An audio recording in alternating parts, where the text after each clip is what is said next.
দয়ালু। আজ আমি ঈশ্বরের কাছে তোমার প্রাণ ভিক্ষা করব।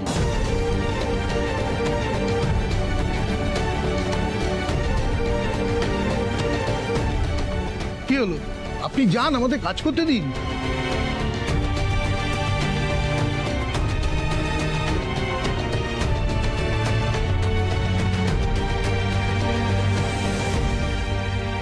বলছি কি যে এইভাবে বাচ্চাগুলো কান্নাকাটি করছে, ওদের তো শরীর খারাপ করবে।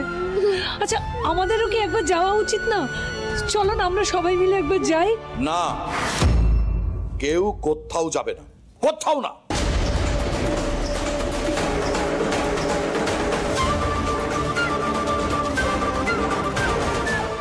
বলছিলাম কি একটু ভেবে দেখ।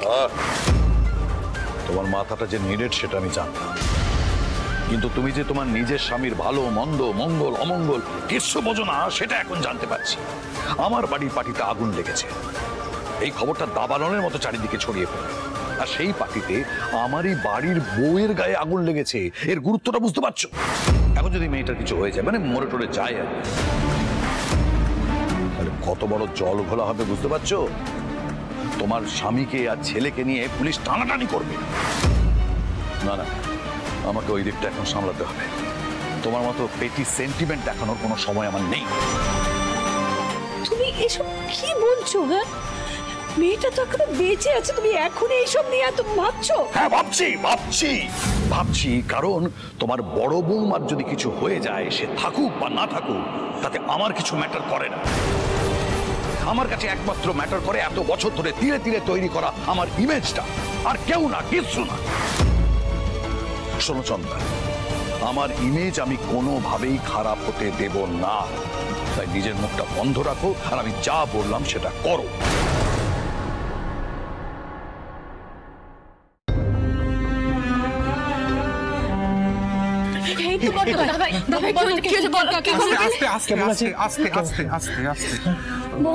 আলো ভালো আছে, এখন বেটার আছে। ভালো আছে মানে? এই মাত্র তো নার্স বলে গেল যে ক্রিটিক্যাল অবস্থা। নার্স নার্স নার্স নার্স জানে না? নার্স কি জানে? নার্স জানে না, ভুল জানে ও। তুই আমাদের থেকে কিছু লুকাচ্ছিস না তো? আমি কি লুকোবো? কেন লুকোবো? বোকার মতো কথা কেন বলছিস? আমি এই তুহিন, শোনো, আমি না 5 মিনিট আসছি, বুঝলে? 5 মিনিট আমি যাবো আসবো। হ্যাঁ, কিন্তু কোথায় যাচ্ছ? আমি বলছি কাছে সামনে। আমি না তো দাদা, হ্যাঁ আমিও তোমার সাথে যাই। পিকু, মা, তোমরা এখানেই থাকো একসাথে। হ্যাঁ, এখানটা থাকো। যদি আলোর কোনো প্রয়োজন হয়, কিছু প্রয়োজন হয়, ডাক্তার যদি কিছু বলে, আমি সামনে যাবো। এক্ষুনি চলে আসবো, আমি এক্ষুনি চলে আসবো। 5 মিনিট। এতদিন তো মুখ বন্ধ করে সব সহ্য করছিলাম, কিন্তু আজ আর না বলে আমি পারছি না। কি বললে তুমি আবার বলো। বাবা কি করছেনটা কি আপনি? মা, কেন বাবাকে বেকার উত্তেজিত করছেন? শুনুন, আপনার বড় বউকে সামলানোর জন্য না ওখানে লোক আছে, কিন্তু এখানে আমাদেরকে অনেক কিছু সামলাতে হবে। কি বোঝেন বলুন তো আপনি? হ্যাঁ, সারাদিন তো বাড়িতে থাকেন। একটা ফ্যামিলি মেম্বারের যদি আগুন লাগে না, পুলিশ আসে বাকি ফ্যামিলি মেম্বারদের জেরা করতে যে কিভাবে আগুন লাগলো, কি হলো। পুলিশ এসে যদি বাবার ঋষিকে ধরে নিয়ে যায়, তখন কে উত্তর দেবে? আপনি। ছাড়ো তুমি, এদেরকে এসব তুমি বুঝিয়ে পারবে না। তার থেকে আমার সঙ্গে চলো, তোমাদের সঙ্গে আমার একটু জরুরি আলোচনা রয়েছে। এসো। ও কি মানুষ? বড় মা মানুষ? শান্ত হও বড় বৌমা, মাথা ঠান্ডা করো। দিদি ভাই, লক্ষ্মী দিদি ভাই আমার, কেঁদো না। কারোর শরীর খারাপ হলে তোমার মা কি করে? ঠাকুরের কাছে প্রার্থনা করে। তুমিও ঠাকুরকে প্রার্থনা করে বলো, ঠাকুর আমার মাকে ভালো করে দাও, মায়ের জ্বালা যন্ত্রণা সব দূর করে দাও। ঠিক বলেছো বড় আম্মা।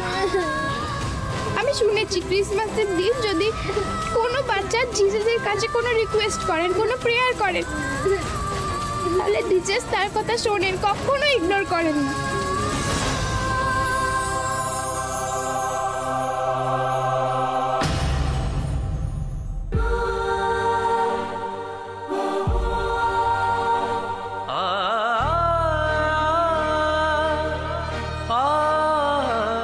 Enough is enough. আর কত কষ্ট দেবে আলোকে? আলোর এতটা ভক্তির, এতটা ভালোবাসার এটাই ফল। আমি শুনেছি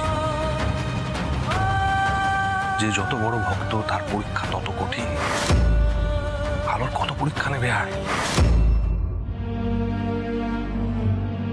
এবার সবাই জিসাসের উদ্দেশ্যে হাঁটু মুড়ে বসে ক্যান্ডেলটাকে ধরে মায়ের জন্য প্রে করো। আলো তো কম পরীক্ষা দেয়নি, এখনো আশ মেটেনি। আলোর ভক্তি নিয়ে তোমার মনে এত সংশয় যে তুমি আলোকে মৃত্যু মুখে ঠেলে দিলে। বেশ, তুমি যে আগুনে আলোকে পুড়িয়েছ, আমি সেই আগুনে হাত রেখে প্রতিজ্ঞা করছি, যতক্ষণ না তুমি আলোকে সুস্থ করে তুলবে ততক্ষণ অবধি আমি এই আগুন থেকে হাত সরাবো না।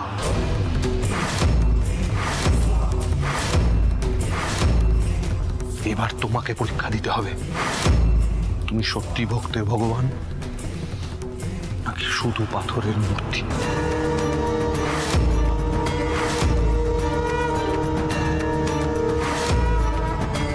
পেশেন্টের অবস্থা তো আরো খারাপ হচ্ছে। নার্স, ইঞ্জেকশন রেডি করুন।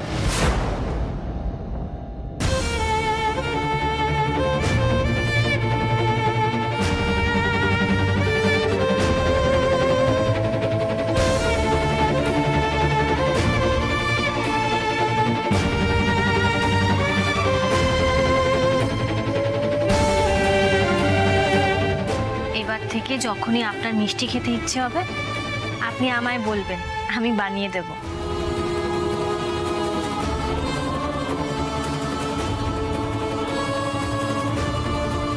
আমিও দেখতে চাই আমি ঠিক আর কতটা কষ্ট পেলে আমার আলোকে তুমি আমার কাছে ফিরিয়ে দেবে।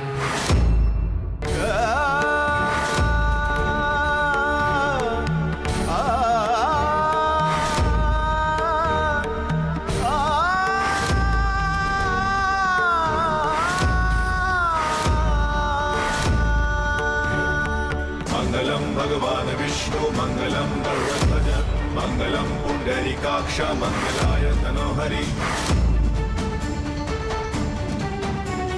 मंगलम भगवान विष्णु मंगलम गरुड़ध्वज मंगलम पुंडरीकाक्ष मंगलाय तनोहरि